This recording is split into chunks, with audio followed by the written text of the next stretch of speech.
just doesn't seem to add up, Professor. I honestly thought you were pulling my leg. What? I wouldn't dream of it.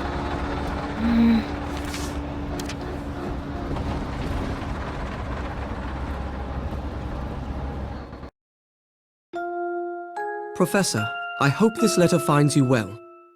As for me, I am in quite a predicament. You see, the London we know and love has been thrown into absolute chaos. To complicate matters, the calamity I speak of does not take place in your time. This may be difficult to believe, but I am writing to you from 10 years in the future. I know this is a lot to take in, but I'll explain it all soon. For now, I ask that you head to the clock shop on Midland Road in Baldwin. I look forward to seeing you again. Your student, Luke Triton. Strange as it sounds, it seems that the author of this letter is none other than your future self, Luke. From my future self? But how is that even possible? I don't know, but it does raise the question, if this letter is indeed authentic, how did it get here? By time-traveling postman? Just joking, of course. But on a more serious note, I think this mystery might be the oddest one we've ever encountered. Indeed. And even in the future, you seem to need my help in solving it. Your constancy can be quite a comfort in these uncertain times, my boy. Well, thank you, I suppose. But back to the main question. How do we know the letter is real? Well, we haven't much to go on yet.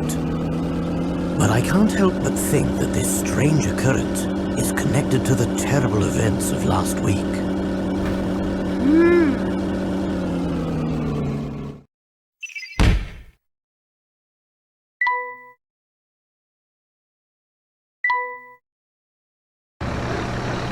It all started about a week ago. Using a six-dimension alpha distributor, I was able to guide a concentrated stream of Hammer particles through a temporal vortex, more commonly known as a wormhole. This stream of particles allowed me to divine the terminal points of the vortex. Armed with this information, the next step was to artificially distort the flow of time and generate a massive magnetic field via a Sula coil. Once the magnetic field is firmly established, one has the ability to quite literally punch holes, or hive gaps, into the very fabric of space-time. After this crucial step, it is simply a matter of constructing an energy gate. Though, it does make me wonder what we did to deserve invitations to such a feast. It's obvious, Barton. I'm an influential man in the world of law enforcement. It's only natural I'd be invited to an important event such as this. I suppose that's possible. Possible, you say?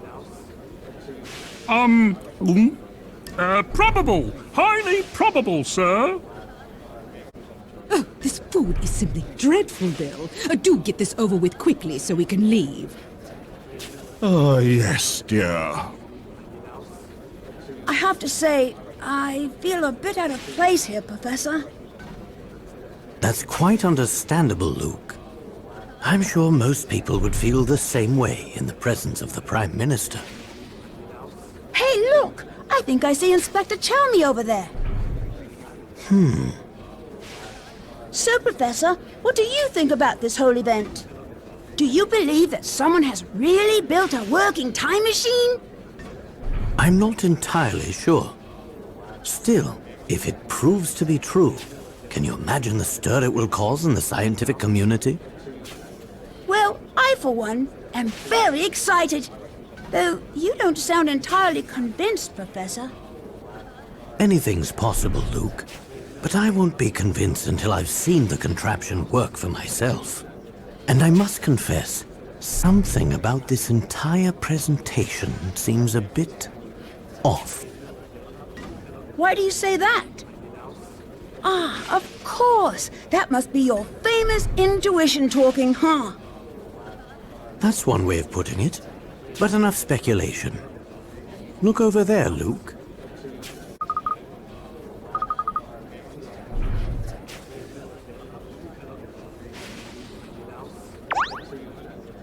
Ladies and gentlemen, thank you for taking part in an event that will undoubtedly go down in scientific history. And here to demonstrate mankind's first time machine is its creator, Dr. Alan Stangan. Thank you, my esteemed colleagues. After years of research in the field of time travel, I'm pleased to share the fruits of my labor. In just a few short moments, I will be moving on to our scheduled demonstration. But first, I'm delighted to announce that Prime Minister Bill Hawks is in attendance today. As such, I have reserved a very special seat for our very special guest. Please, join me on stage, Prime Minister. No need to be shy.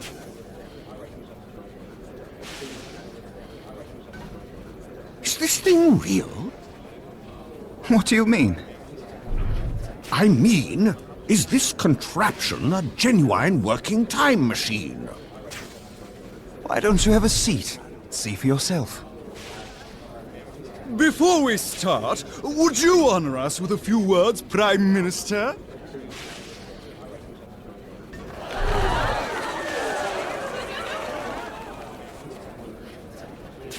Good afternoon, everyone. Today is a monumental day, not only for our great nation, but for the entire human race. Since the beginning of time, we humans have strived to transcend our natural limits. We have conquered the skies and the seas, and we have even traveled to outer space. But the one frontier that has always eluded us is time. Indeed, traveling through time is a dream many thought was out of reach for humanity. Until now. Ladies and gentlemen, I hope you will join me in ushering in a new era for mankind.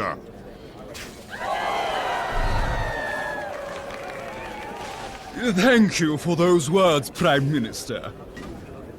And now for the moment you've all been waiting for. Please take it away, Dr. Stangan. I have just one more request before we start. I'd very much appreciate the Prime Minister's assistance in this demonstration. What do you say, Mr. Hawks? What? I assure you, there's no cause for concern. But I was under the impression that I would merely be observing the proceedings. Ah, well, do forgive my presumption. It was never my wish to make you uncomfortable. I realize it's been some time since you traded in the hard sciences for the softer variety. Please, feel free to return to your seat, Prime Minister. Wait. What I mean to say is, of course I can assist you. Bill, have you lost your mind? Ah, that's the courage we've come to expect from our fearless leader. You have my thanks. And now, without further ado, I give you my time machine. Mr. Hawks, would you mind just stepping inside?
Something's gone very wrong.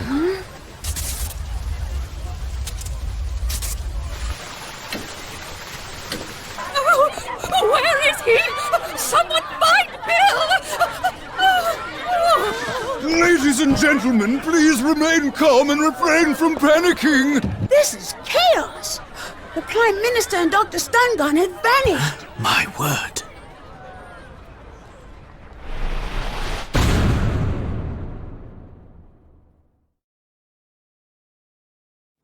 So you think that what happened last week is somehow connected to this letter? Wait, maybe if the time machine was real, this letter is real too! I don't know about that, but these two elements aren't the only puzzling issues. Tell me, Luke, have you heard about the recent disappearances occurring here in London?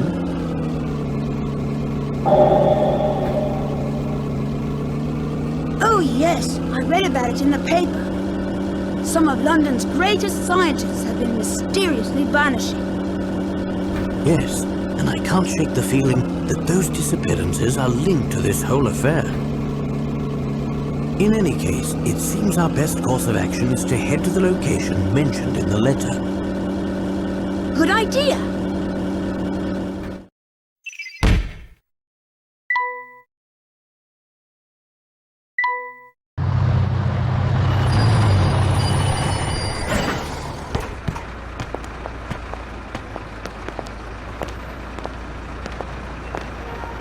Following the clue in the letter, the Professor and I set off. What awaited us was one of the biggest mysteries we've ever encountered.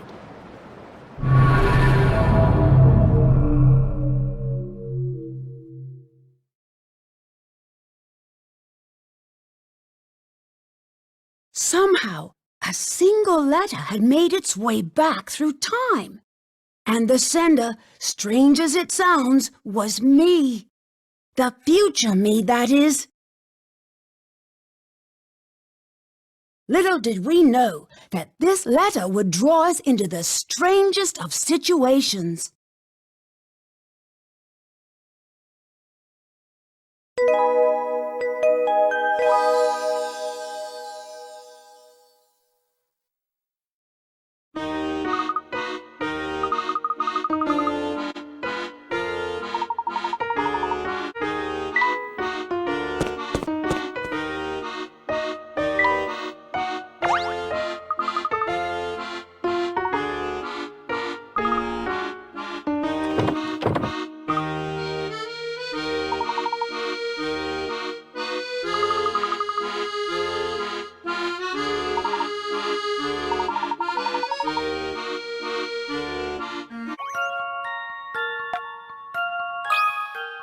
This one's as good as solved.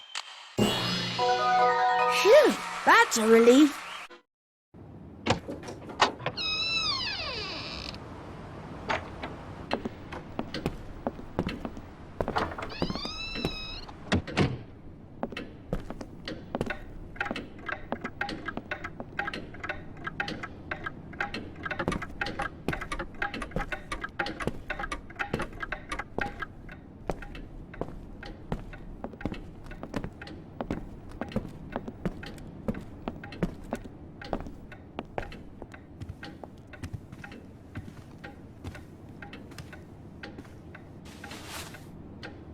Huh? Look, over there! What's this?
got a good feeling about this one.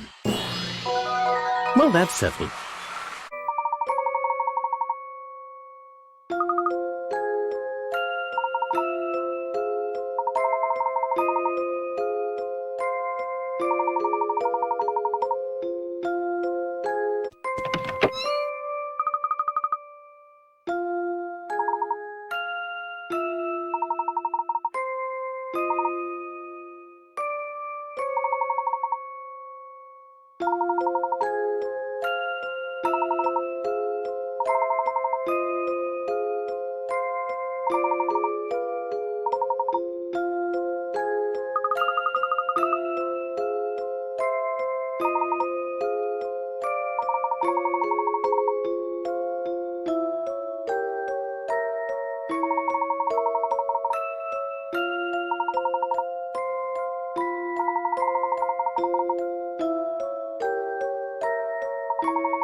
Are you all right, Luke? Yes, but that was quite a shake. Huh?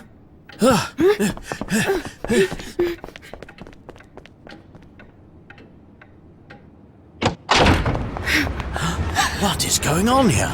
And just where in the world are we?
Professor, if you're reading this, it means you've made it safely to my time.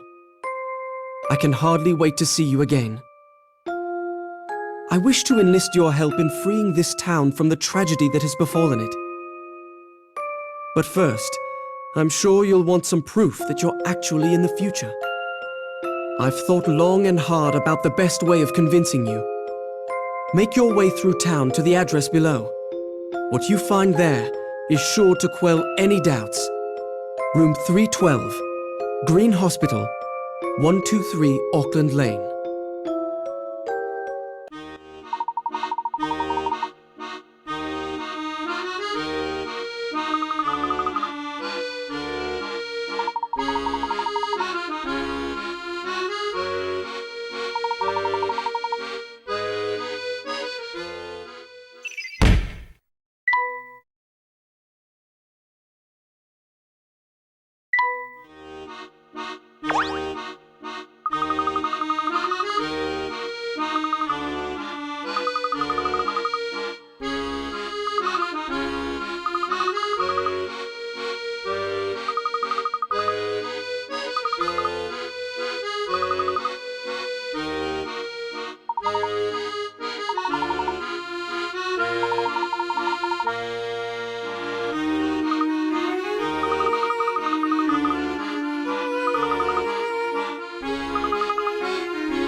Who's that? Oh, it's you, Herschel. And little Luke. Andrew? Why the quizzical look, Herschel? Have I got food in my beard again? Oh, don't mind that, my boy. Sit down, sit down. You know, I've been hearing some very unsavory rumors about you recently. But I don't believe a single one of them. What sort of unsavory rumors? What sorts, you ask? The ones about the hootie was it? The thingamawizard? Oh, drat. I seem to have forgotten them completely. Well, never mind all that then.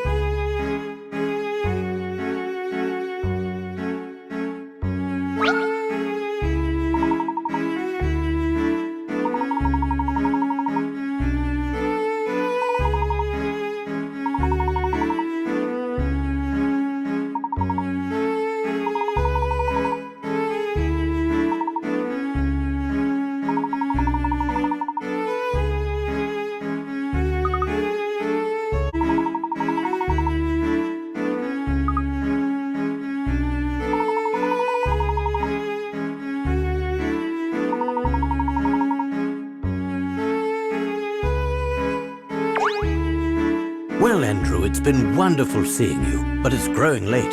We ought to be on our way. Busy as always, I see. Do drop by again when you have the time, won't you? Oh, but before you go, I have something of yours I should return. I've been looking after her for some time now, you see.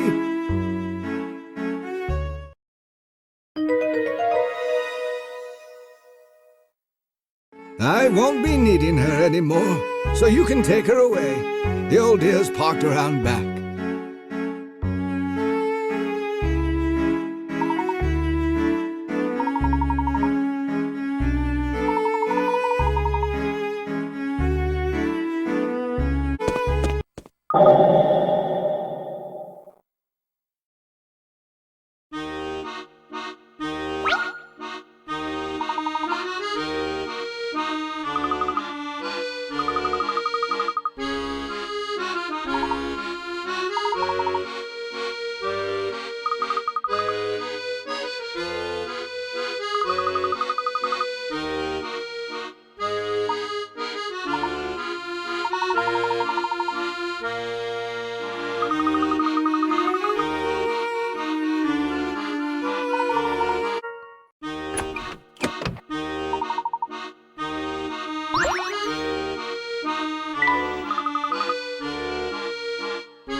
What's this?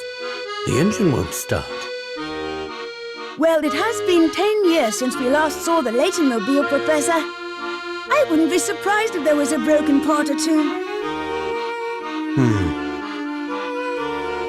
Oh, look, Professor. There's something on the passenger seat. Professor, I hope that by this point you're convinced that this is the London of the future.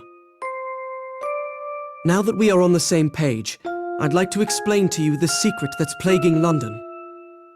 However, I think it would be best to discuss this issue in person. Meet me at the Gilded Seven Casino on Flatstone Street. I'll be waiting for you there. Well, what do you say, Luke? Are you ready to meet your future self?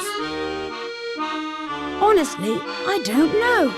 This whole situation has me feeling very strange. That's quite understandable.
Huh?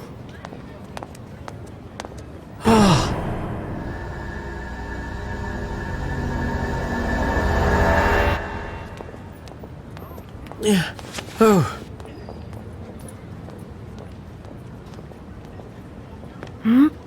Professor? Oh, it's just beautiful, Herschel. Oh, do you really like it? I don't just like it. I love it. Thank you so much. Picking out the right gift can be quite the puzzle. Lucky for me, every puzzle has an answer. Isn't that what you always say? Yes, well.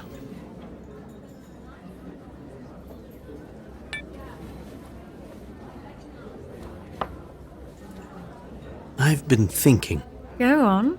if I were to get the teaching job, then we... Well, I'm listening, Herschel. oh, I'll tell you later. Come on now. Tell me more about these plans of yours. No, it was nothing. Now let's eat before our food gets cold. Hey, no fair changing the subject. What are you talking about? I did nothing of the sort. You most certainly did.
So you're... He's the future me? It's good to finally meet you, Professor. Or rather, I suppose I should say it's nice to see you again. It's me, Luke Triton.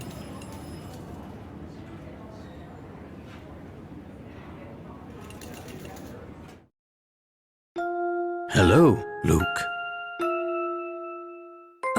Hi, Professor. Oh, you're talking to him. This is going to take some getting used to. I can't believe how small I used to be. I'm not that small. So tell me, why exactly did you go through such pains to bring us here? I'll be happy to tell you in just a moment. But before that, I'd just like to verify that I'm dealing with the real Professor Layton here. Who else would I be? Allow me to explain. In my London, it's rare to find someone who doesn't know the name Herschel Layton. In fact, many imposters have come forth recently claiming to be him. Are you saying you think the Professor is a fraud? Professor, if you think back on our adventures together, you may recall a man named Don Paolo. As you know, he was a master of disguise. How do I know the man before me now isn't Don Paolo in another of his costumes? Now that's just rubbish, and you know it. Is it now? He's tricked us before. Who's to say he couldn't do it again? Very well, I'll play along. How do you propose I prove my identity? It's quite simple, really.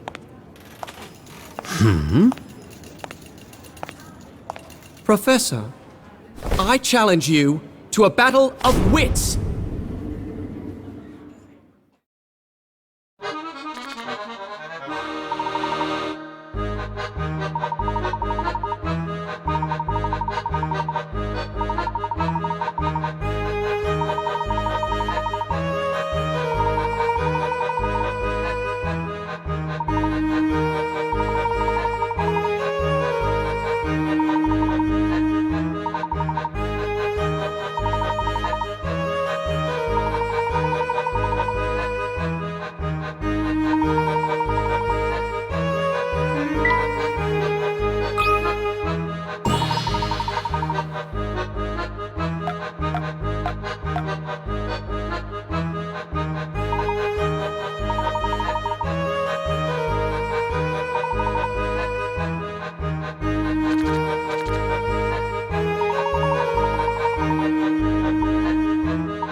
It seems you're the genuine article, Professor. I'm glad to see that I've finally convinced you. To be honest, I was convinced from the beginning. But I just couldn't pass up the opportunity to pit myself against my mentor in a battle of wits. I'm flattered, I suppose. Out with it already! Why did you call us here?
Oh, there you are, boss! Oh, Oi! What are you doing wearing the boss's getup? This your idea of a joke? no, not at all. Come to think of it, I don't think I've seen any of you round here before. Yes, well, we don't often get a chance to visit this fine establishment of yours. Dunno about that, but I'm gonna need you to come with me for some questioning. This way, you three.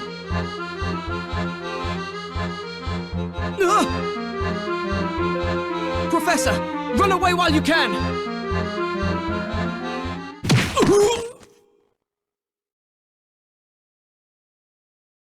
Oh no! Quickly, you two, this way. Don't let him escape! Yeah? Don't let him escape!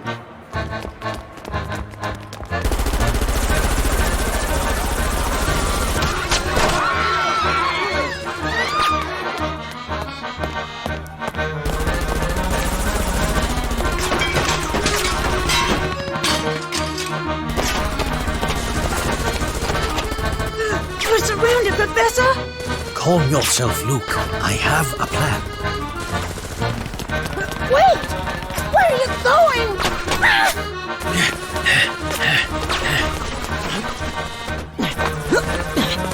Do you see a way out of this? I do, but I'll need your help.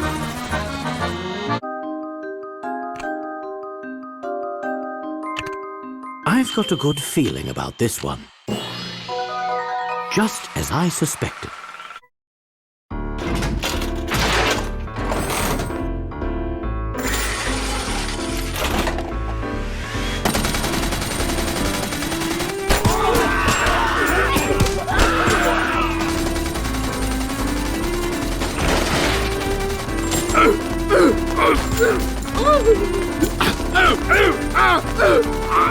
We can't win this fight!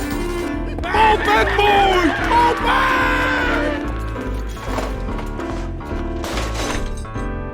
I'd say that was a close one. We gave them a taste of their own medicine. Funny, I don't remember you helping. Look, you're me, so that means I get some credit for assisting. Oh, is that so? That's very interesting logic.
Here you go.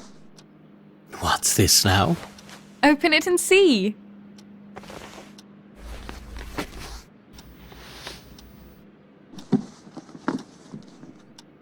A hat? For the newly appointed professor. Congratulations. Thank you.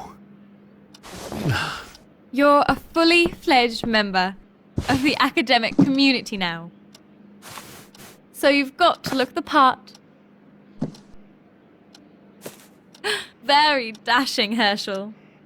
The picture of a true gentleman. A true gentleman? No, leave it on. It suits you. It really does. So no taking it off. Oh, look at the time. I didn't realize how late it was. I have to go to the lab. We're running a very important experiment today. Let's continue this celebration over dinner tonight. Oh, and promise me you'll wear the hat. It's not your usual style, but keep an open mind. After all, isn't that what a gentleman does?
Hi there, Flora.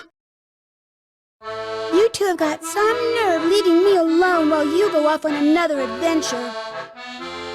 Now, Flora, you know that wasn't our intention at all. While we were out investigating one issue, an even more troublesome matter arose. What kind of troublesome matter? We couldn't have seen it coming, Flora. Honest. Really? Of course, we wouldn't have left you behind on purpose. Luke is quite right. Do forgive us for our oversight. Well, okay. Just this once. But you two had better not leave me alone again. Of course not.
Just down this road is your future self.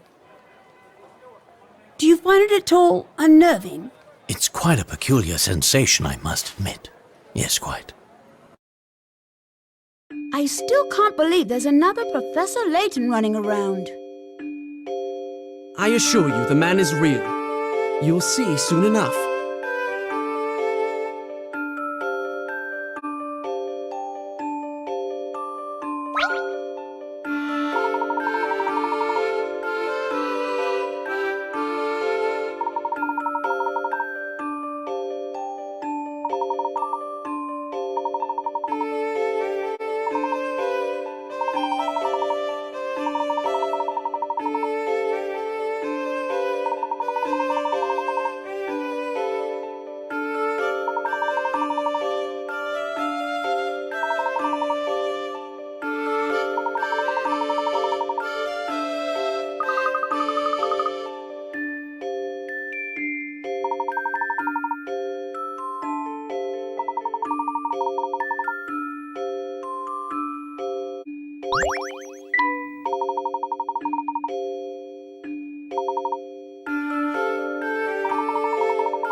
Careful now. That rabbit looks awfully, agitated. I don't like that glint in his eye.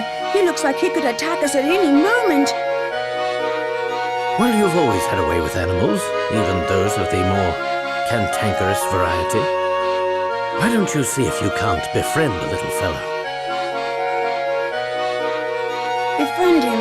Right. He doesn't look too, friendly, but I guess I can give it a shot.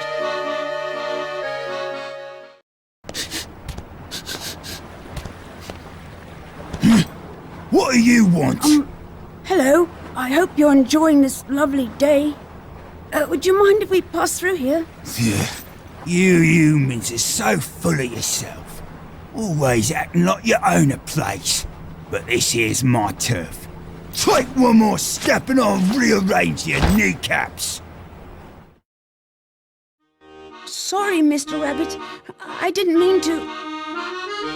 Mr. Rabbit? Ah, please. What storybook do you get that from? The name's subject free, okay? And don't get any stupid ideas about us being friends just because you know my name now. Of course not, Mr. Subject 3. I didn't mean to impose, but we really do need to pass through here. Those puny ears of yours don't hear too well, do they, boy? I thought I made it clear that this is my turf. But we just... Ah, shut your trap. Look, I'm not an unreasonable rabbit, but nothing's free, you know. If you want through that much, you're gonna have to solve this puzzle.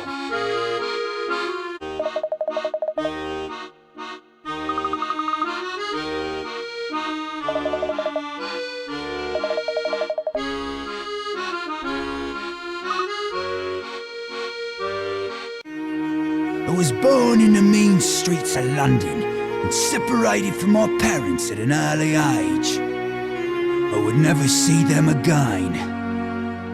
It wasn't long before I was kidnapped and sold as a lab animal. I thought it couldn't get any worse. I was wrong.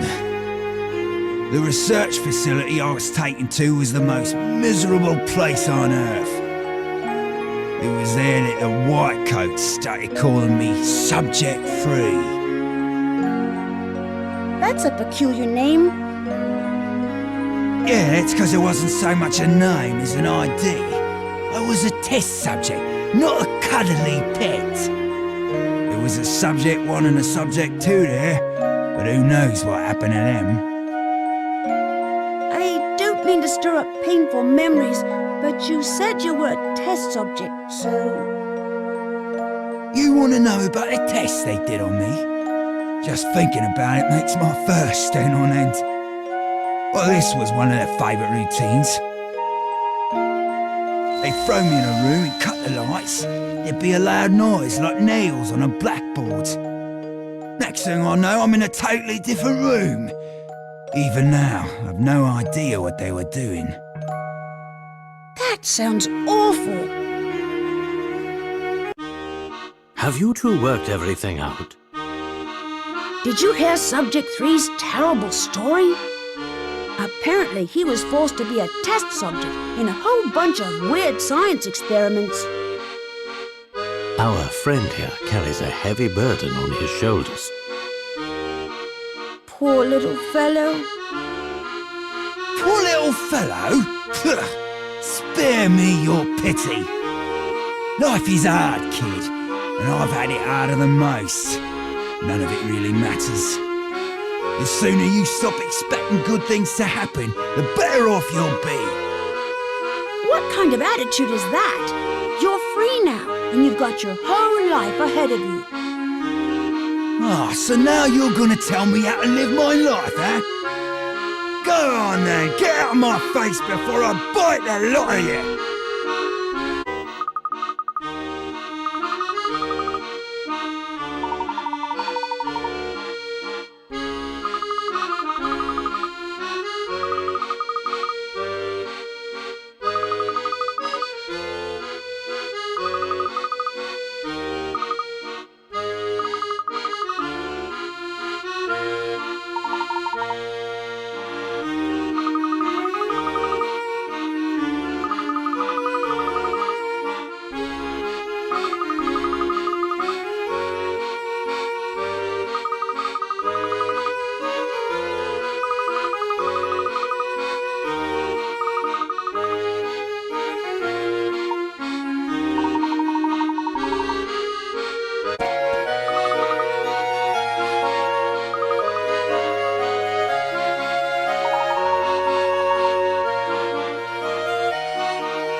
I hope we find the professor soon.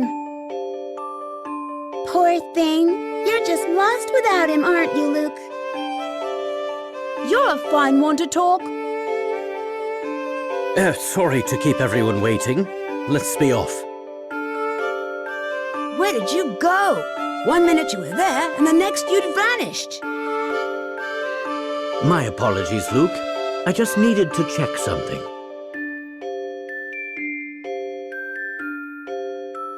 But enough about that. Come along, everyone. The towering pagoda is just steps away.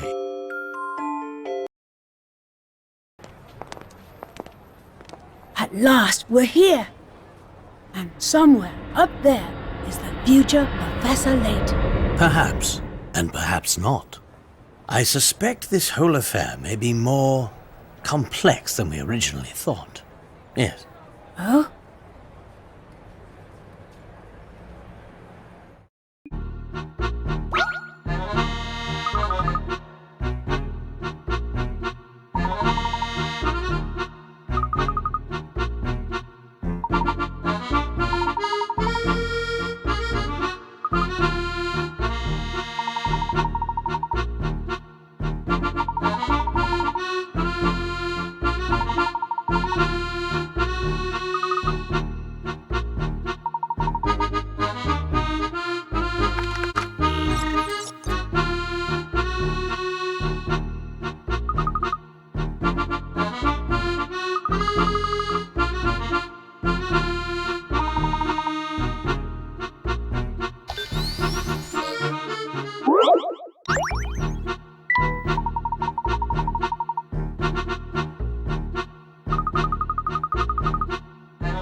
I do believe I've got the answer. Puzzling? I think not.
Excuse me, you there!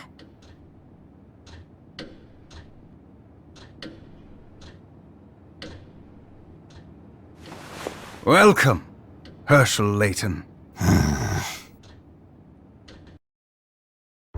I demand an explanation. Are you really Professor Layton? Yes, of course.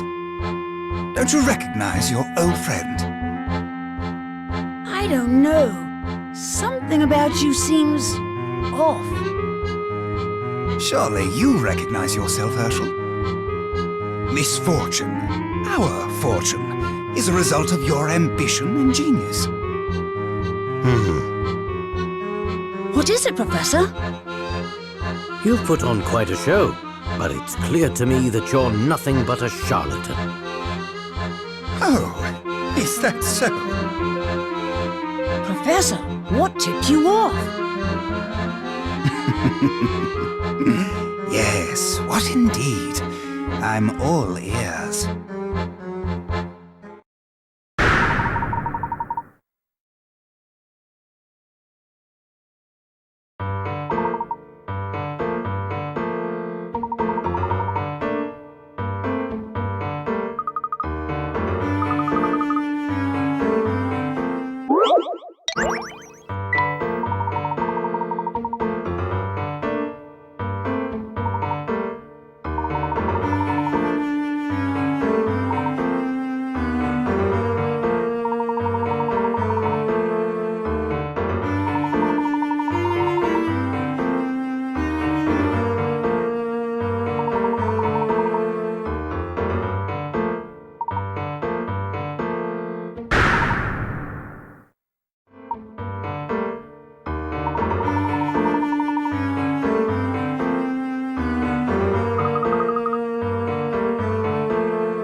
I had a feeling you were behind this, Dr. Stun Gun. Or, should I say, Dimitri Allen? An impressive deduction.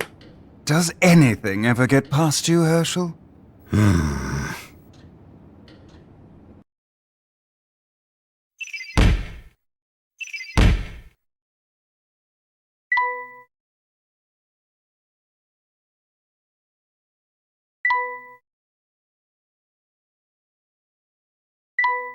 Hats off to you, Herschel. So you're the one who's been kidnapping scientists under my name. But why? Have you ever tried to build a time machine by yourself? It's a Herculean task. And by pinning the blame on you, I could disguise myself as one of the poor scientists who vanished. Conveniently, that also provided an excellent way to lure you here. After all, the virtuous Herschel Layton would never stand by as someone sullied his good name. Sure enough, you came running, and faster than expected at that. You're a real lowlife, you know that? So why me? You could have chosen anyone to be the scapegoat. Oh no, it had to be you. You see, you play a critical part in the completion of my time machine. Or rather, your memories do. What are you saying? The best part is that I've already got what I need from you. Of course. So that strange device. Finally catching on, eh? Those glasses you put on were a cognitive capture unit of my own design. In layman's terms, a memory recorder. But what use could you possibly have for my memories? Why, they provide me with data, of course. Your memories contain all the information I need to recreate that fateful day's experiment. Which day? The day I lost everything that mattered to me. I still don't understand what you're getting at. I'd imagine you know quite a bit about loss yourself, Herschel. Think, man. I'm talking about Claire. Claire. As you know, time travel is based on movement through wormholes. One end of the wormhole is anchored in the present. But every wormhole also needs a point of origin. And to find this point of origin, one needs data. Both you and Bill had substantial interactions with Claire on the day of the accident. Using your memories of those interactions, I will triangulate the point right before her death. Of course, finding a wormhole's point of origin is no easy task. If my calculations were even the slightest bit off, I could be trapped. Forever. Then why take the risk? What do you stand to gain? Everything. You see, like you, Herschel, I loved Claire. So, you intend to travel back through time and save her? Surely you wouldn't stop me. After all, haven't you wished for this yourself? Nothing can excuse the kidnapping of all those scientists. Not even this, Dmitri. You disappoint me. I had hoped a rational man like yourself would understand that the ends justify the means. I don't see it that way. Then what's your next move? Turn me into the police? I'd like to see you try.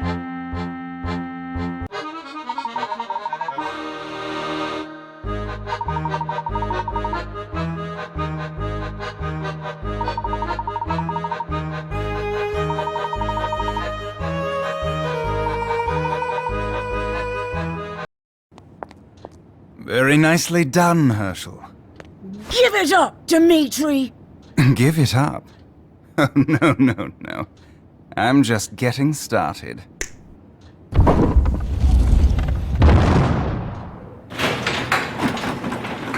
Who is that? Oh. Bill Hawks! As you can see, my hostage here is something of a big shot. So I wouldn't try anything funny if I were you. You're a monster! Oh no!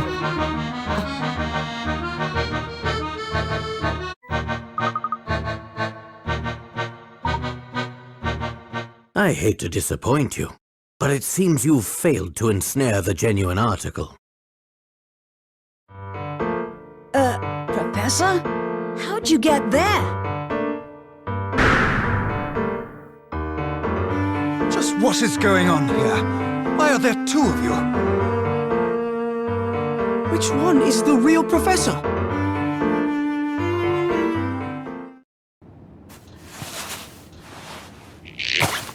What?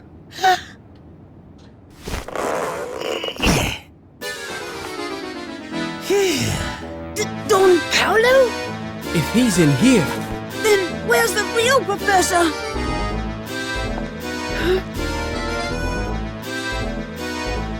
This is getting far too complicated. Yeah, what's going on? Take note, Luke. A true gentleman never plays his ace in the hole until absolutely necessary. Hey, Layton, here's an idea for you. Why don't you quit it with the lectures and get me out of here? Help us, Professor! Be patient, Luke. I just need to find a way.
I still don't understand why Don Paolo's here.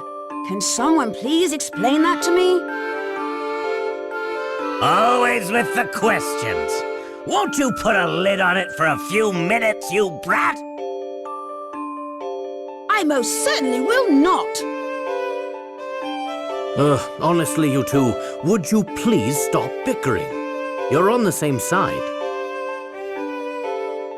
And while I'm getting things off my chest, why the heck did I have to play the decoy who gets caught?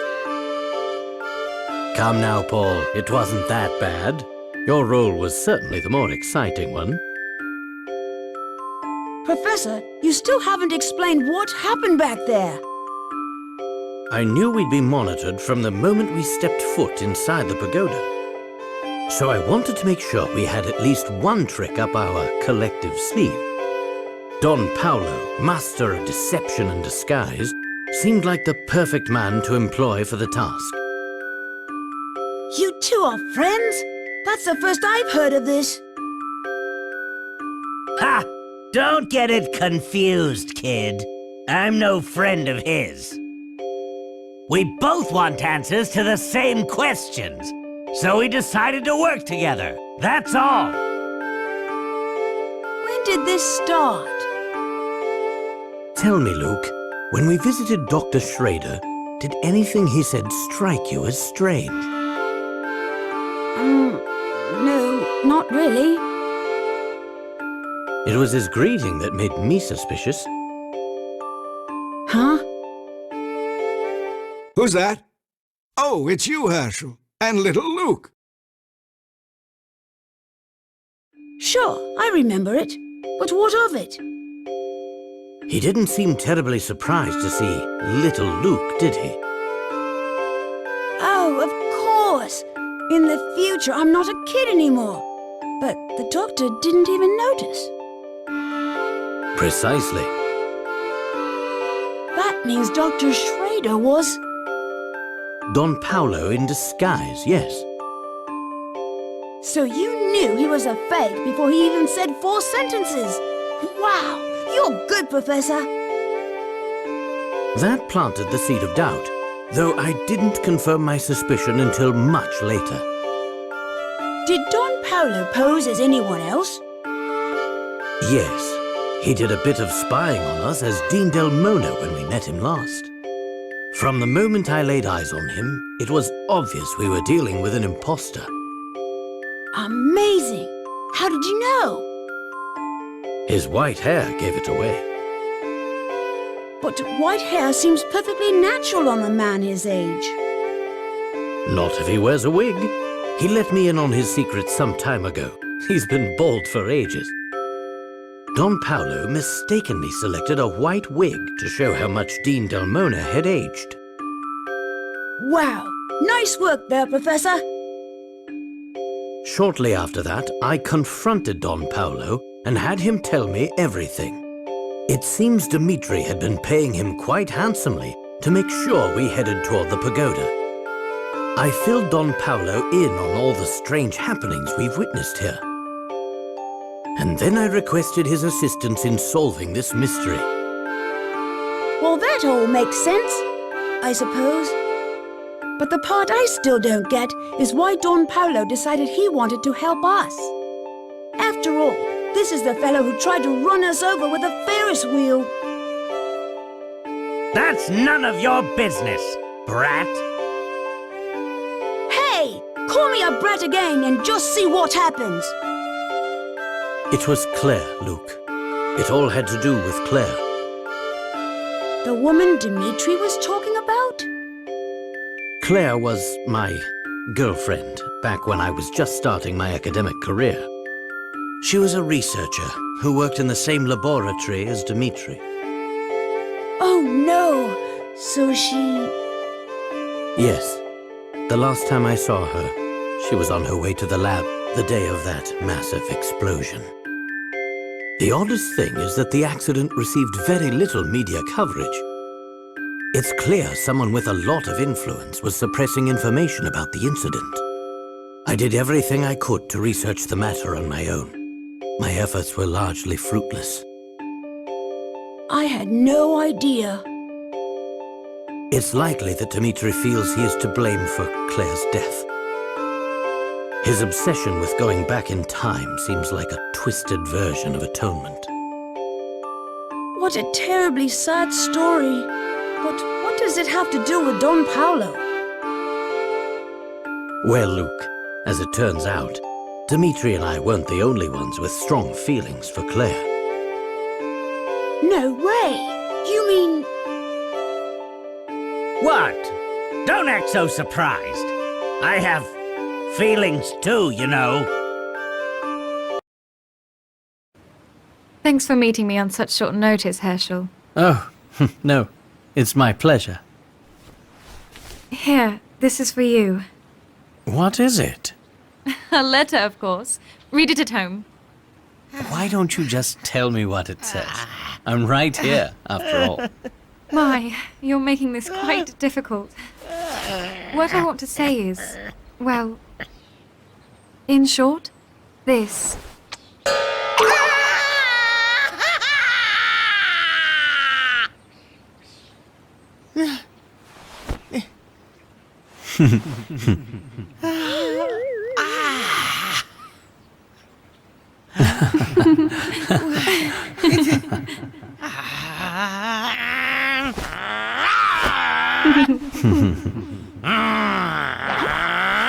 Layton! You! You will pay for this someday! What was that? Huh?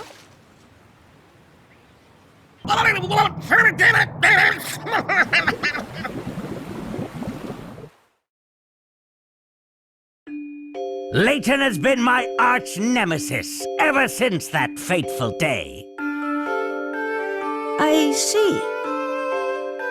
Yes, though it's worth mentioning that I had no inkling of Paul's crush until he told me himself. He was in the year above me at university. Imagine my surprise when I learned that Don Paolo was none other than my old classmate, Paul. I had no idea you'd been through so much. Sorry for being so mean to you, Paul. Ugh, spare me your sappy sympathy. And my name is Don Paolo. Address me as such, boy. Anyway, you put on quite the performance, Don Paolo. With you distracting Dimitri, I had just enough time to do some sleuthing in the area. So that's what you were up to while we were climbing the pagoda. Did you find anything? Yes, but I need to confirm a few facts before I can connect all the dots. Then it sounds like that should be our next move. Where to, Professor? Oh, ho, ho. I'll let you ponder that for yourself. But first, we should head back to the hotel. Flora and the other Luke are waiting for us there.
This is where you sneaky sneaks have been hiding.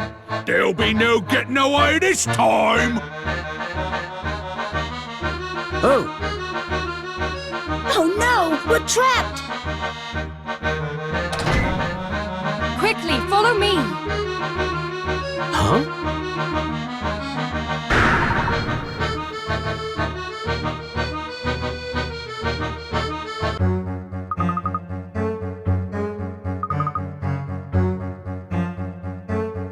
Who are you? My eyes must be playing tricks on me. You're Professor Layton, are you not? Claire? Is it you? No. I'm Celeste, her younger sister. I've been trying to uncover what really happened to Claire. I know she was quite fond of you, Professor.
The answer to everything lies in the old father's embrace. It is there we will meet next.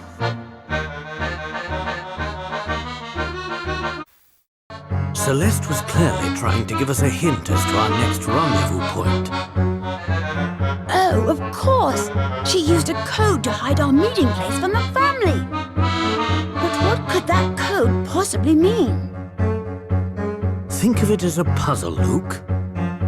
Though I suspect the answer to this puzzle will be much more than our next meeting place. I'd wager that it's also the family's secret headquarters and where Dimitri's been hiding. If that's the case, it's even more important that we find out where this place is. Luke, do you remember seeing a flyer for a restaurant named the Thames Arms on the way here? That's where Celeste will be waiting for us. At the Thames Arms? But how did you work that out? Well, Luke, have you ever heard of Old Father Thames? Rivers are often personified in folklore and literature, and the River Thames is no exception. When Celeste said that the answer lies in the Old Father's embrace, the father she was talking about was Old Father Thames.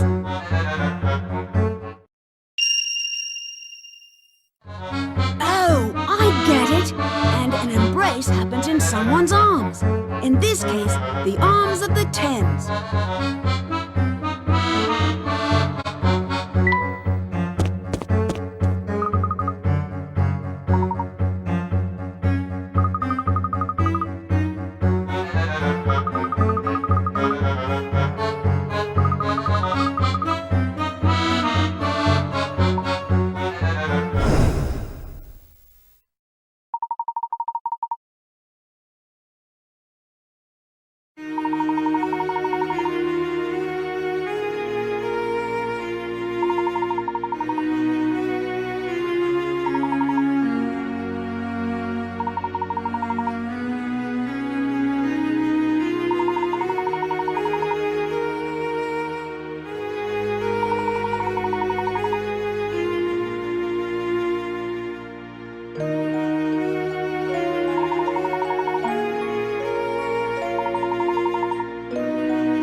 It's taken time, but I believe I've finally made sense of the bizarre events we've witnessed here. You've worked it all out? For the most part. Eh? Come on then, out with it! Yes, of course. I have much to say about this city and its secrets. The London we are presently in, this London of the future, is a fake. More precisely, it's a set designed to make us believe that we've traveled 10 years into the future. Because, you see, there is no time machine. Not here, not anywhere. What?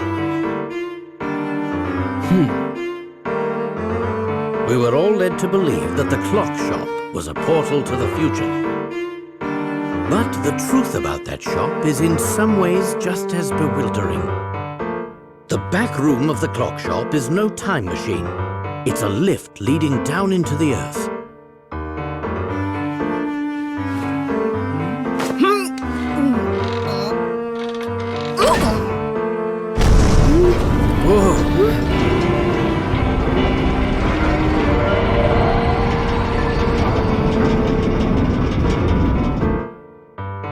You mean to say we're underground right now? Precisely. You may have heard of subterranean caverns, as some of them house ancient ruins. Some experts theorize that these caverns pepper the entire Earth. What I've seen here leads me to conclude that Dmitri used one such cavern to build this false London. It's as if we're standing in the largest film set ever created. What? I can hardly believe it. So Dmitri is behind all this then? But why? That question stumped me as well.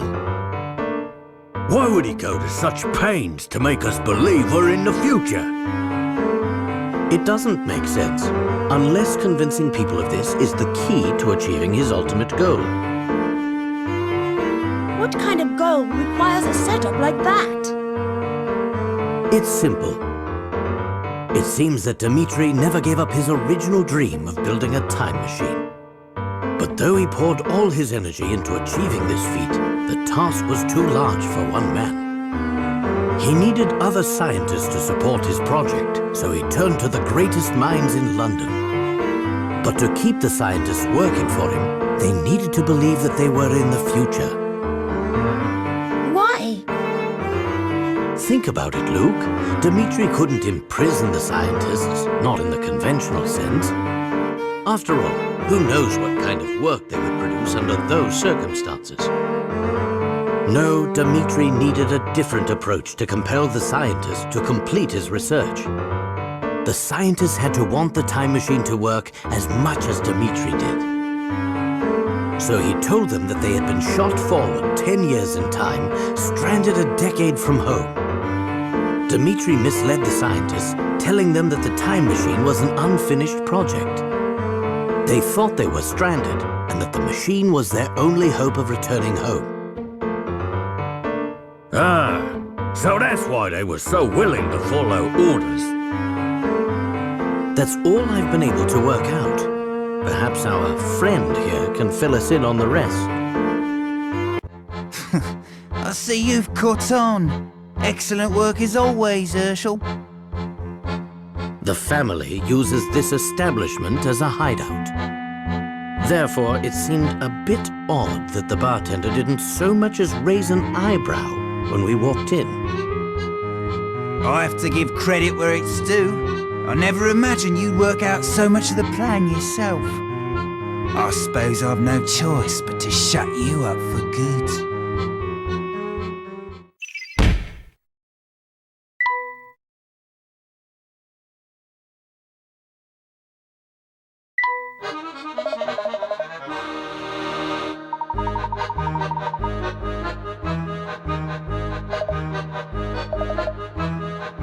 I should have known I wouldn't fool you, Herschel. I've worked things out on my own this far, but I need you to help make sense of the rest. You must have had some reason for concocting a scheme this wild. I had a very good reason. It all started about 10 years ago.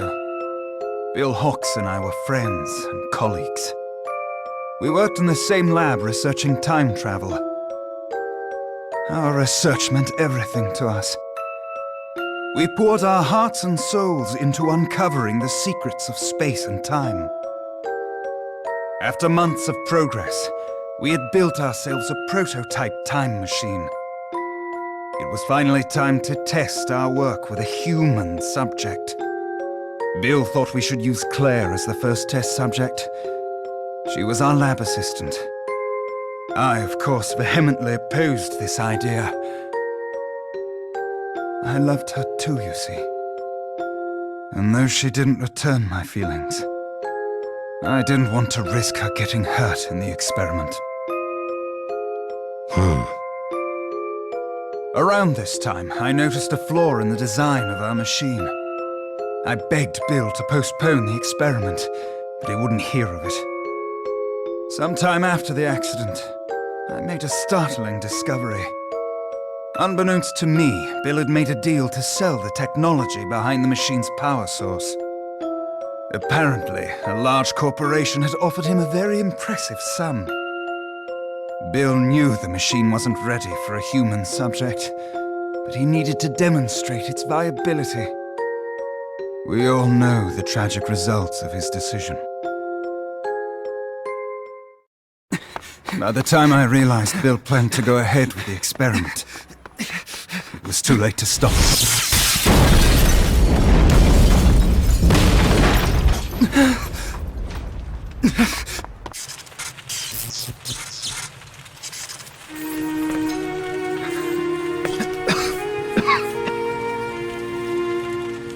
What have you done?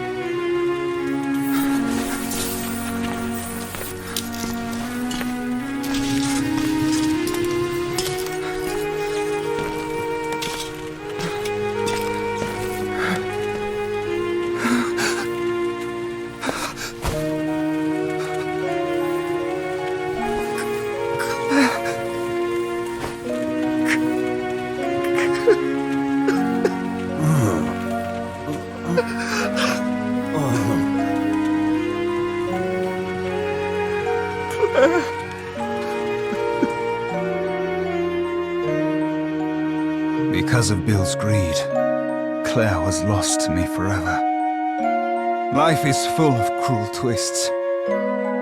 In the blink of an eye, I lost my life's work and the love of my life. To say I was a broken man would be an understatement. Bill, on the other hand, made a full recovery from his injuries. He also completed the deal with the corporation, pocketing more money than most people see in a lifetime. He used his newfound fortune to climb the political ladder to the very top. He killed Claire and was rewarded with the most powerful seat in government.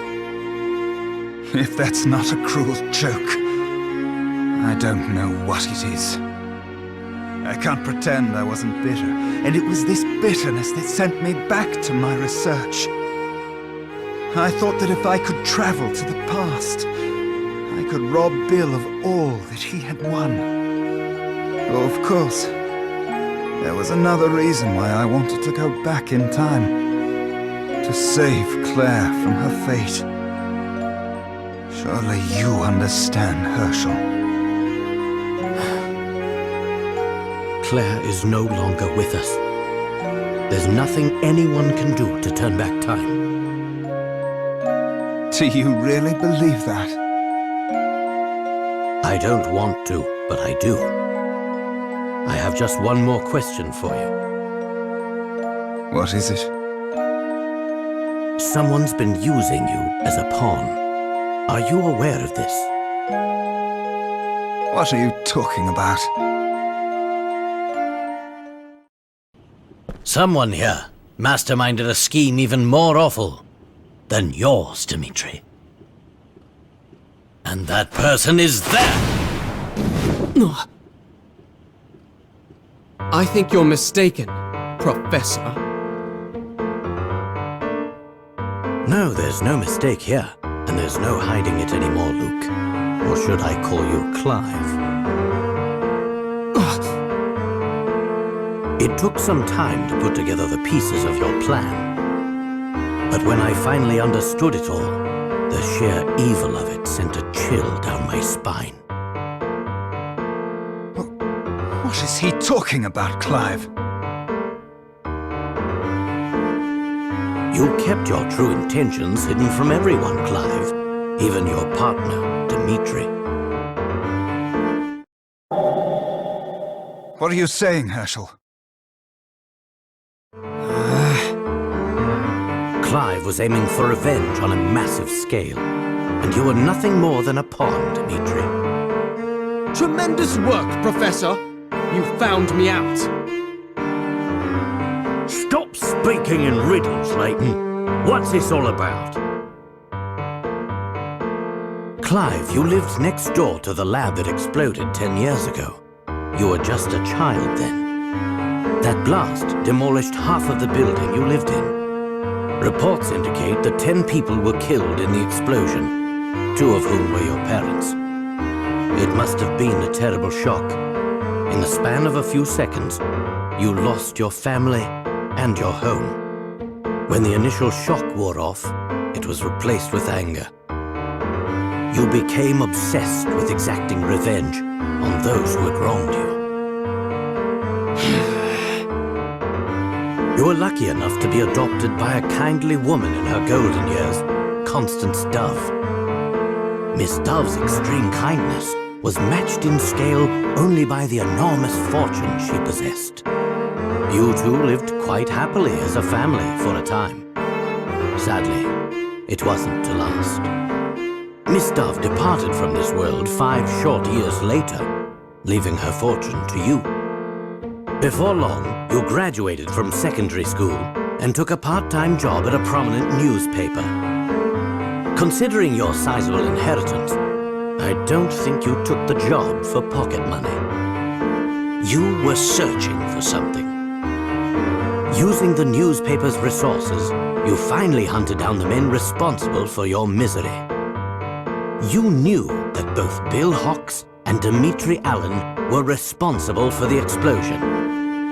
Armed with this information, you concocted a plan to avenge your parents. First, you befriended Dimitri and convinced him to resume his research on the time machine. Then, you used your inheritance to set up this elaborate facsimile of London.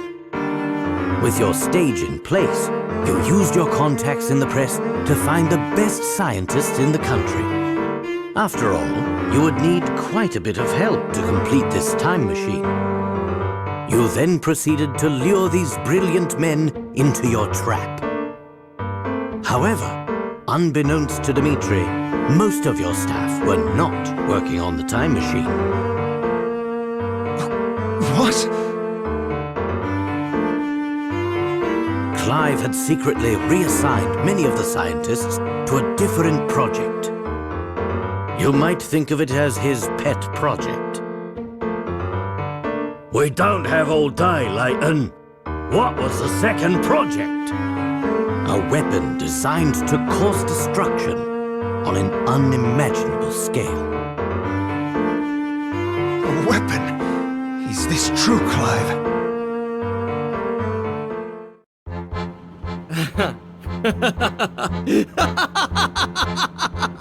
And I thought scientists were supposed to be observant. While you focused on your machine, I had a different goal. Though some may call it revenge, I prefer to think of it as justice over single-minded scientists and corrupt politicians. What are you saying, Clive? Enough explanations! Let me show you!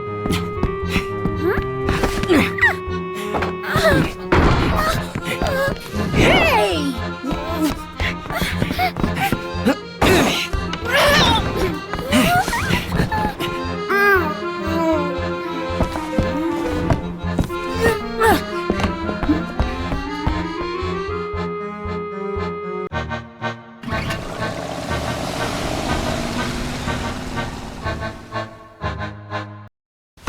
Quickly!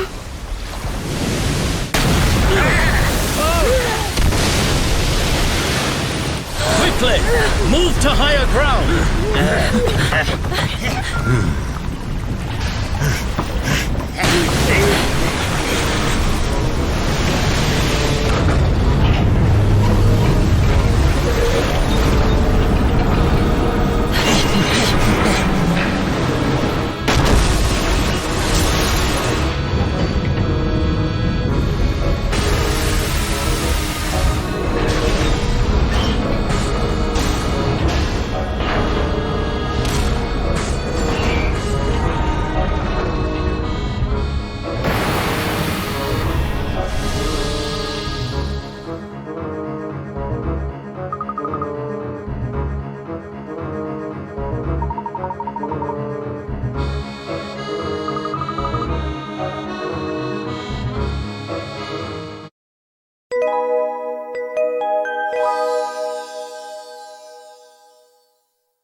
I'll go with you. Don't worry, Celeste. We'll take care of this. Time's running out. Don't be afraid to floor it. Understood. Oh, Layton! Have you gone insane?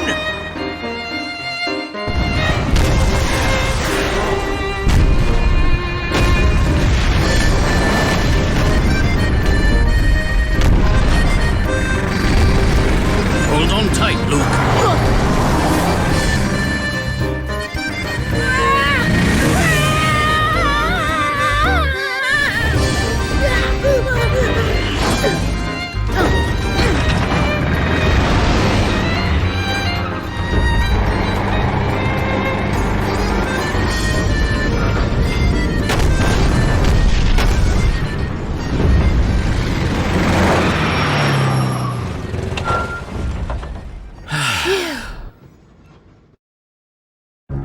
Our first priority is finding where Clive has taken Flora. Aye, aye, Professor. But this place is huge. It could be anywhere. First things first, let's find a way in.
Glad to see you. No need to worry. You're safe now, dear. But you can't stay here.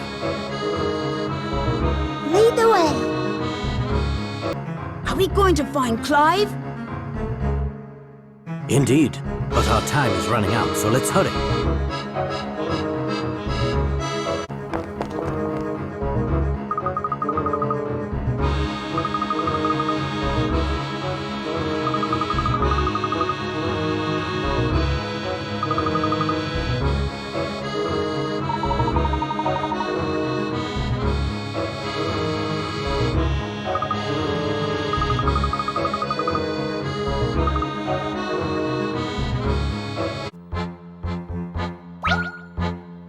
So nice of you to join me, Professor.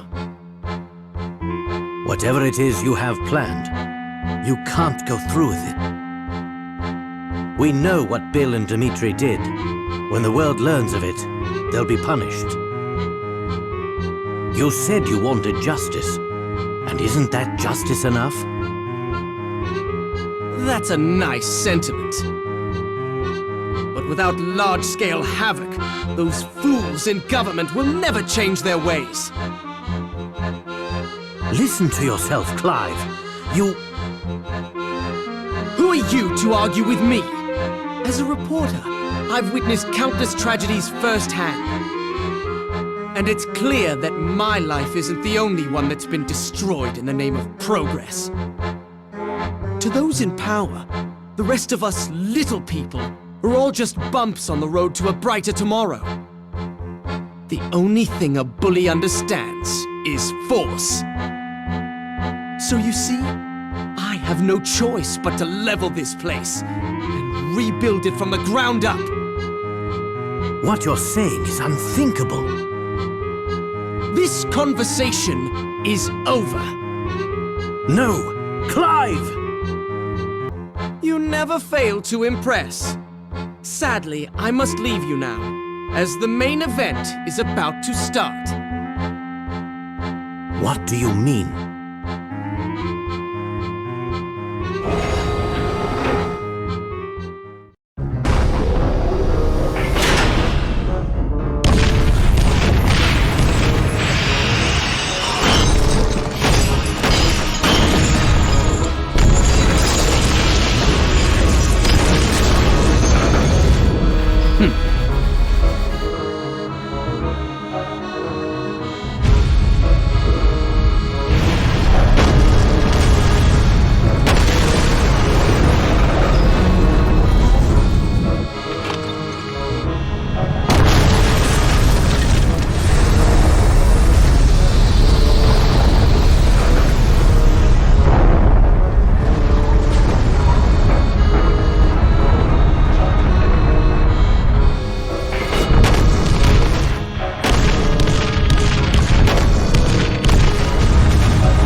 What do we do? This is utter madness.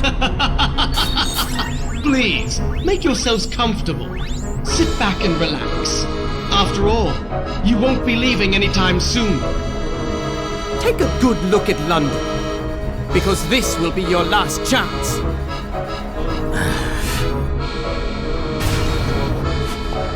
Celeste? Huh? Come with me. I know how we can stop Clive.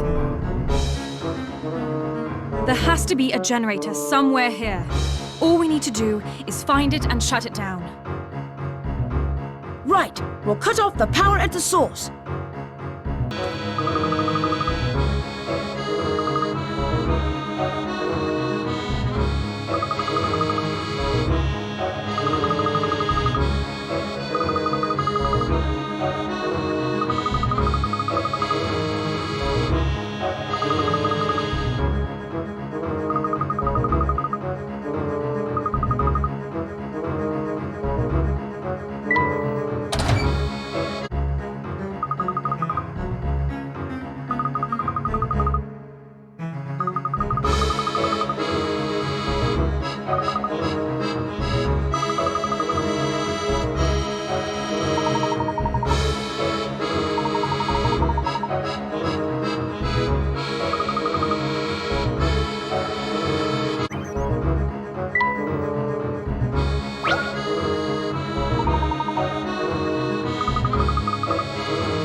I knew you'd find your way here sooner or later. Though, if you're hoping to find our fearless leader, I'm afraid he's indisposed at the moment. I know how you like to play the hero, but I'd advise you not to get any foolish ideas. You see, the Prime Minister is perched on a very special seat. And should you try to move him from that pod, this whole fortress will detonate. Also, you should know that there's enough charge in here to level most of London. Of course, London's getting leveled either way. No, I do hate to run, but I have work to do.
We've got 10 minutes to get out of here before the fortress explodes. Now what? We need to reverse the energy flow. That will break the generator and shut down the fortress. How are we going to do that? I have an idea. Look over here.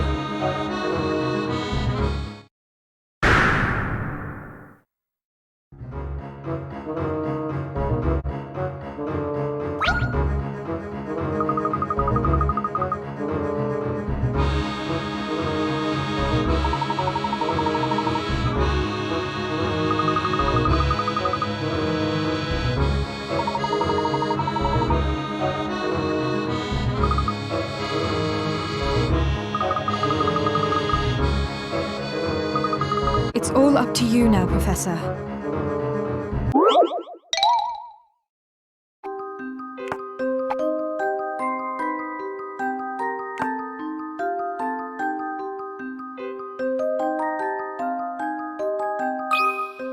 I've got a good feeling about this one.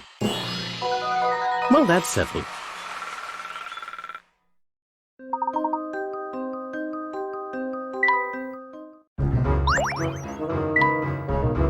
You did it!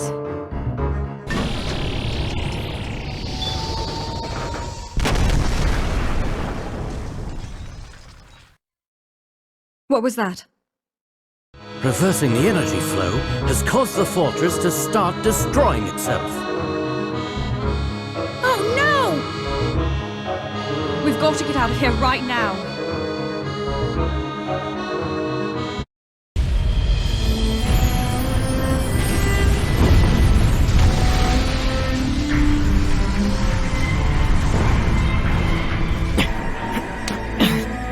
Huh? Now what is it? No, no, no!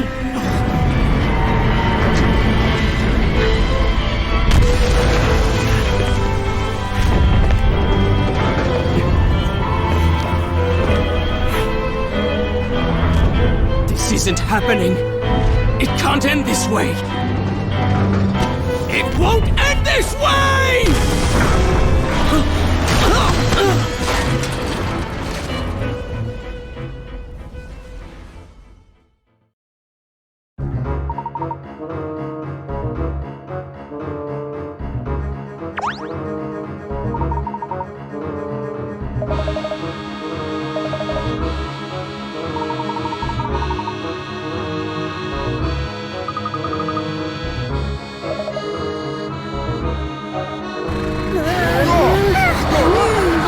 how to drive, don't you? Of course.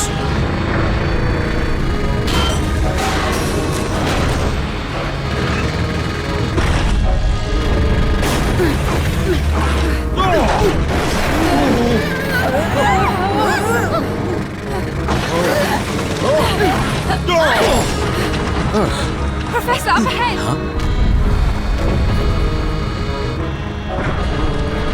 Oh dear.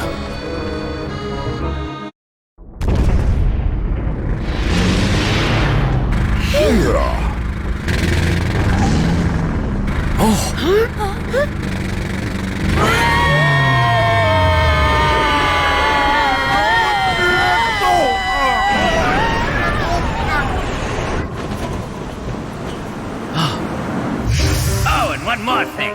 See that red button over there? That's your ticket out of trouble. Just an extra little feature I added.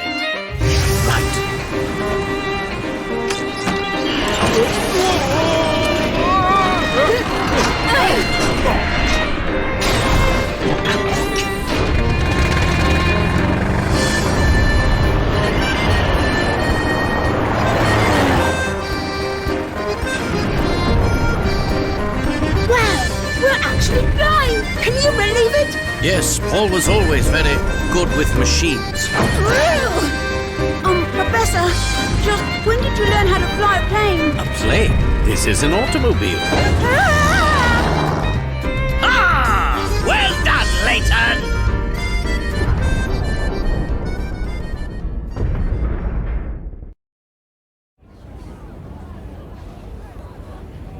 Is that the last of them, then? Yes, sir! All residents of the underground city have been brought topside, sir! Yes, sir! Hurry up, Layton.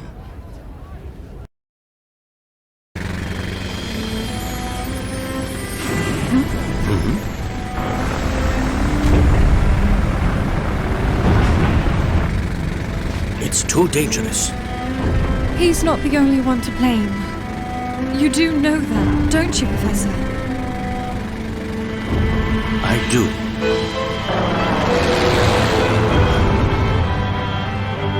What's this? We're going back!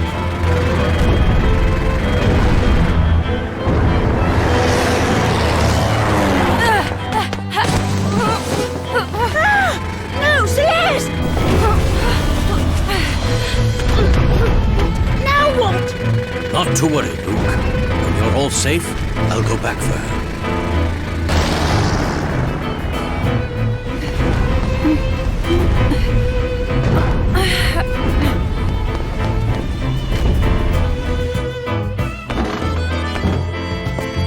We've evacuated the underground city. All inhabitants are safe now. My thanks, Inspector.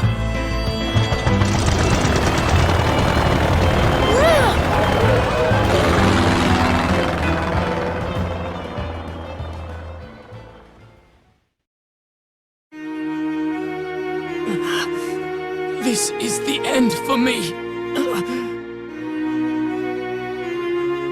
That's not true, Clive. You can always start over and try to repair the damage you've done. We can talk about that later. This place won't hold much longer. Why are you, of all people, helping me?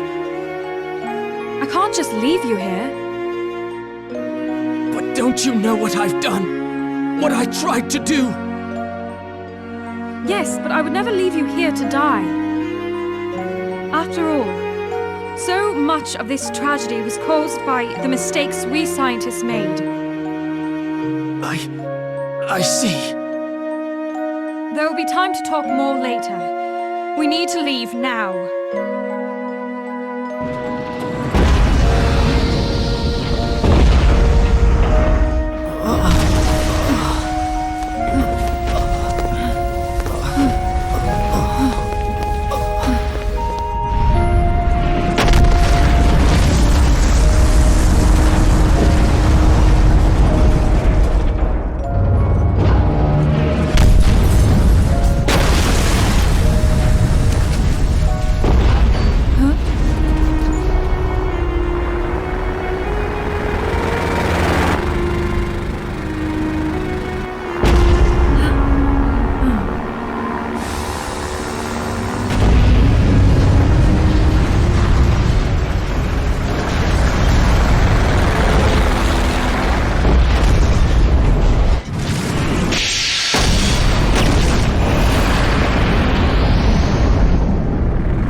somebody apprehend that man at once?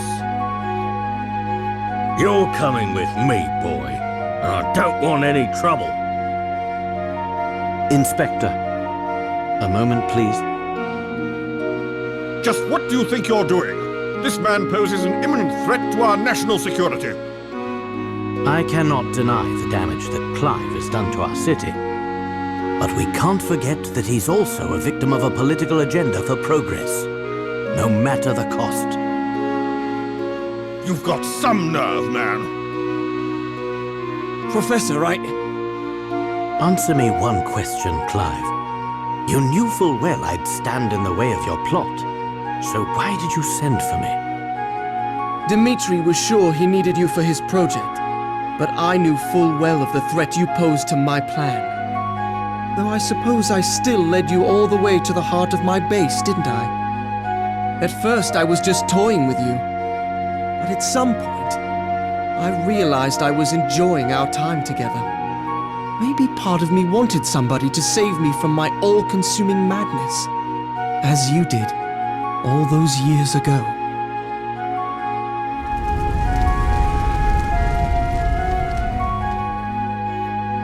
I need to go back! My parents are still inside! Pull yourself together, boy! There's nothing to be done. Jump back in there, and you'll die too.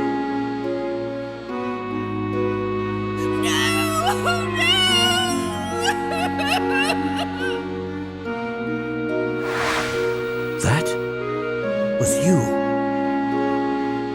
Deep down inside, I hoped you might be able to talk me down from the edge of insanity again. This is the second time you've saved my life now. Thank you. Clive. Don't worry about me. I intend to atone for my crimes. I look forward to the day we meet again. Until then, I hope life treats you well, Professor. And you too, Clive. Barton, take him back to headquarters. Yes, sir! Ha! Criminals like him make me think the whole world has gone mad. Despicable. Just despicable. Yes, people can often be so blinded by their own motivations that they lose sight of the damage they do. But criminals aren't the only blind ones. Just what are you implying, Inspector? Nothing at all. Just stating the facts, sir. Now, if you'll excuse me, I still have work to do. I don't know what to say when I think of all the suffering I caused in the name of research. It was terrible. But I see you must have loved Claire very much to do what you did. The more I reflect on it, the more unsure I am as to whether it was love or pride that compelled me. For 10 long years I chased after what so many called impossible. But I've come to my senses now. But you know, Herschel, there is one detail that you got wrong. What are you referring to?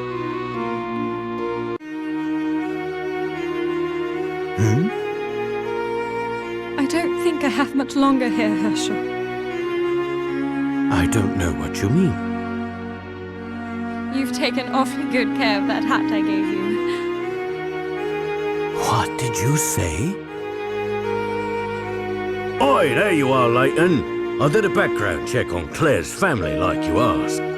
There's no record of Claire having a younger sister. Then...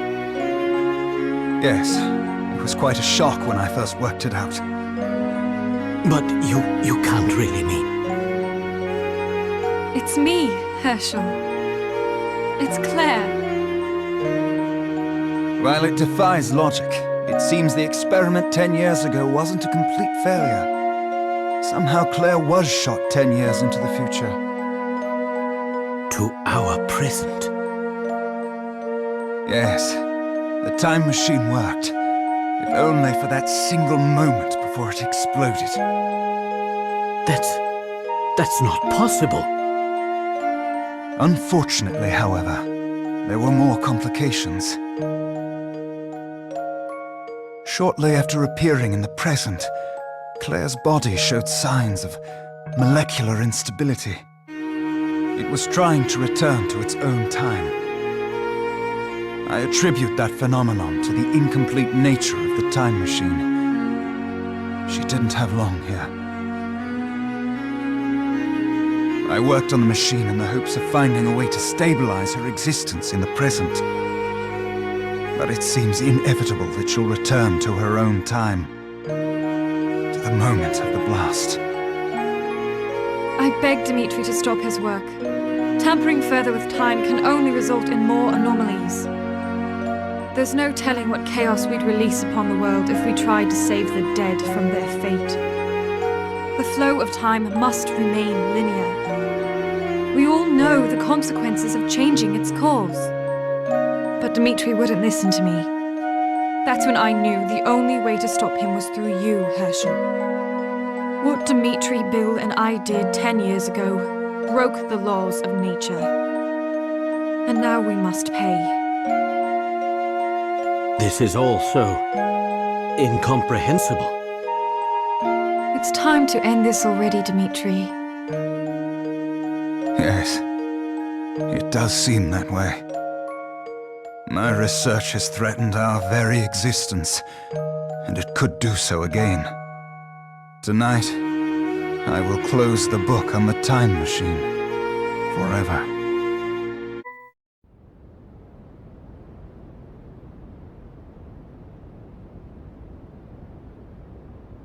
I suppose this is it, Herschel. I have to go back to my own time, back to that day when we parted. No, Claire. I'm sorry, I can't stay.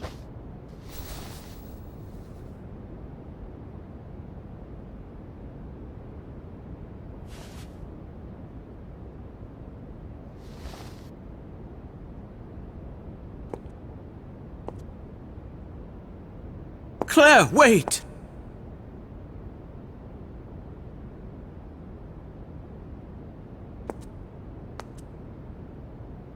We had so many plans for the future. Do you remember, Herschel? I'll miss you. And our unwound future. You can't go! I don't want to say goodbye again. I can't, I won't! I know you. And I know you'll stay strong. After all, that's what a gentleman does. I must go now, Herschel. Thank you for everything. Goodbye.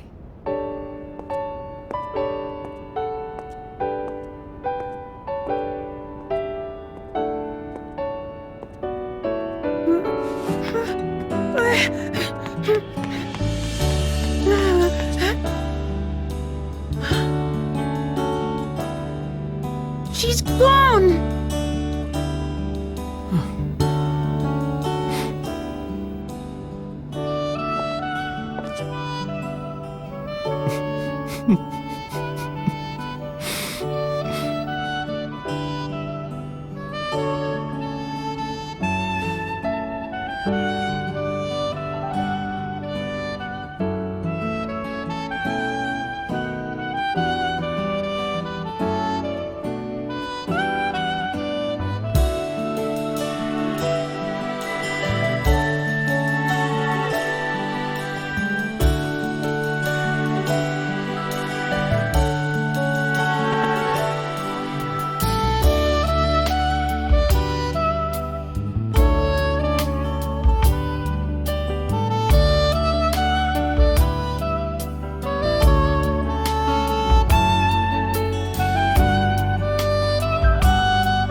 I guess this is goodbye. Oh no, my boy. This is so long, not goodbye. Now, Luke, you know a gentleman never makes a scene in public. I'm sorry, Professor, but I'm not a gentleman yet.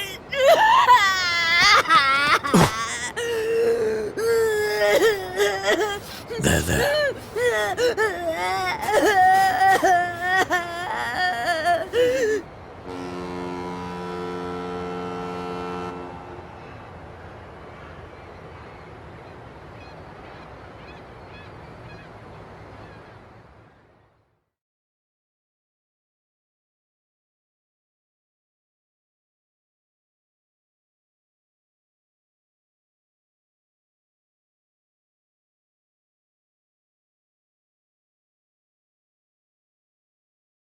Dear Professor Layton,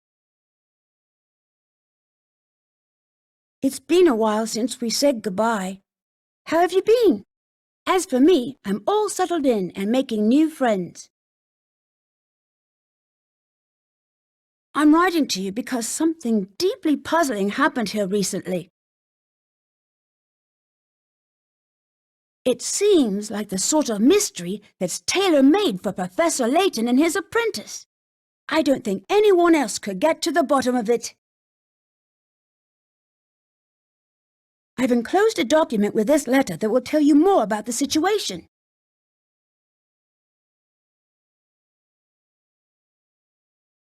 I can't wait to start this new adventure with you. Please write back as soon as you get this letter. Your friend and apprentice, Luke.